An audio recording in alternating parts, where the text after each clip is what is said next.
I tempi per il probabile e auspicabile ripescaggio si preannunciano lunghi. Una risposta definitiva verrà comunicata tra il 2 e il 5 agosto, proprio per questo motivo l'Akragas non può attendere. Deve agire sul mercato per rinforzare la rosa, attrezzarla per un campionato di vertice in eccellenza e poi, se sarà a Serie D, la società interverrà per reperire quei 4-5 atleti di categoria e di esperienza in grado di far compiere il salto di qualità. Proprio per questo motivo il DS Totò Sciortino non avrà molto tempo per le vacanze ed ha già cominciato a lavorare in tal senso. Il primo nodo da sciogliere riguarda il tecnico. La prossima settimana sarà cruciale, infatti Montalbano incontrerà il presidente Castronovo. I due affronteranno diverse tematiche, ma soprattutto si stringeranno la mano e amici come prima.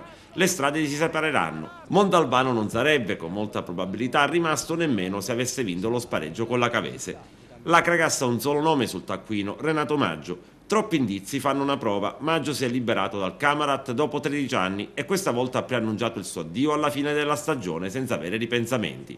Inoltre con Maggio all'Akragas potrebbe tornare Matteo Colucci, quest'anno il suo secondo. Maggio è stato categorico, dove vado io va anche Matteo. Tra l'altro per il buon Matteo sarebbe come toccare il cielo con un dito, visto che lui nel cuore e nella mente ha sempre l'Akragas, è la società con cui ha legato di più, con cui ha scritto pagine di storia indimenticabili. Inoltre Renato Maggio è un tecnico aziendalista, ma c'è un secondo indizio. Nel corso della nostra trasmissione a tutto campo, proprio lunedì scorso, il dirigente sponsor principale Pino Motisi ha detto che la prossima stagione i costi saranno più contenuti, non si faranno pazzie. Maggio è ottimo perché riesce anche con un pugno di giovani a portare risultati importanti. L'unico neo è rappresentato da una parte della tifoseria che non vedrebbe di buon occhio Maggio, ma questo è un problema di poco conto, facile da superare. Nessuno mette in discussione le qualità dell'allenatore camaratese che in passato ha vestito la casacca biancazzurra.